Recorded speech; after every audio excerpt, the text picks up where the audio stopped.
Bonsoir ou bien le bonjour. John Herbert Ginger est né le 22 juin 1903 dans le quartier de Wokill à Indianapolis dans l'Indiana.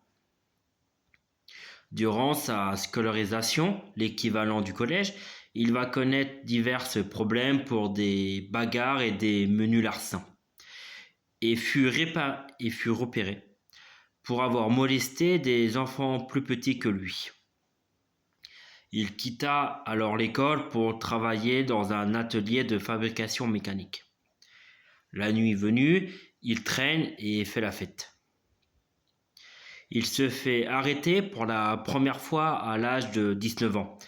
Ses problèmes judiciaires brouillent ses relations avec son père et l'obligent à s'enrôler dans la Navy, qui finira par déserter quand son bateau aura accosté à Boston dans le Massachusetts. Pour gagner de l'argent, John Ginger commence alors à organiser des braquages avec son ami Ed Slington. Ensemble, ils attaquent à main armée une épicerie. Un prêtre qui les a reconnus les dénonce. Ginger écope d'une peine de 12 ans de prison.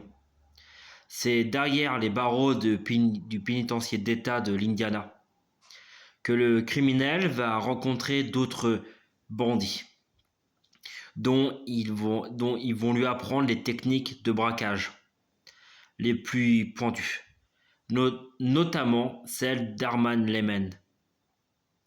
Dès sa sortie le 10 mai 1933, il retombe rapidement dans le crime, ne trouvant pas de travail du fait de la Grande Dépression de 1929. Il fut arrêté le 22 septembre pour attaque de banque.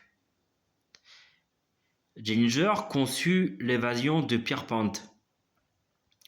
Avec l'introduction d'armes dans la prison par la buanderie où travaillaient 6 hommes, que Ginger avait convaincu de se joindre à lui. Durant cette invasion, 2 gardes périrent et de là naît le premier gang de Ginger. Petite parenthèse. À l'époque, l'attaque de banque à main armée dans plusieurs États n'était pas reconnue comme crime fédéral. Les shérifs locaux, débordés par ce genre d'affaires, collaboraient peu entre eux. Impossible d'établir un profil alors que le gouvernement ordonne l'intervention du Bureau of Investigation, qui est l'ancêtre du FBI. C'est la première fois que le BOI s'empare ainsi d'un crime fédéral. Cela permet à J. Edward Hoover de développer un BOI mieux structuré avec ses méthodes d'enquête précisées contre le crime organisé. Leur efficacité est utilisée par la campagne d'Hoover visant à lancer le FBI et va en conserver sa direction. Plusieurs mois après la mort de Ginger, le BOI est rebaptisé Federal Bureau of Investigation, FBI. Et c'est le FBI aussi qui mettra fin à la cavale de Bonnie et Clyde, mais ça c'est encore un autre sujet, et j'ai fait une vidéo précédente sur eux. De la Floride au Michigan, en passant par le Wisconsin, Ginger passe près d'une année à fuir le BOI. Pour se faire oublier, il trouve refuge dans un bordel à Chicago.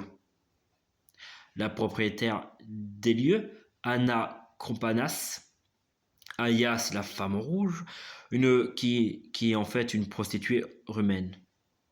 Motivée par la part du gain, à savoir une prime et une promesse de naturalisation, cette dernière trahit John Ginger.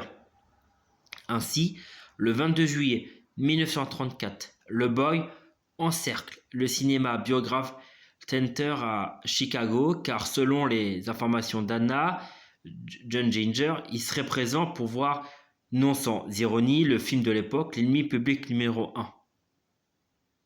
Elle leur indique qu'elle sera vêtue de rouge pour faciliter l'identification du criminel avec qui qu'elle s'y rend.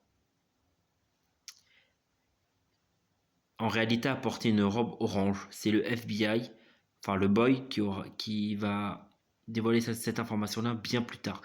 À la sortie du cinéma, John Ginger sort son arme avant d'ouvrir le feu dans l'espoir de prendre une nouvelle fois la fuite. Mais le gangster est criblé de 4 balles mortelles par l'équipe du boy menée par Melvin Purvis. On peut également citer John Ginger était le gangster et le braqueur le plus violent de son époque et beaucoup plus dur que Bonnie et Clyde. À très bientôt pour une autre aventure.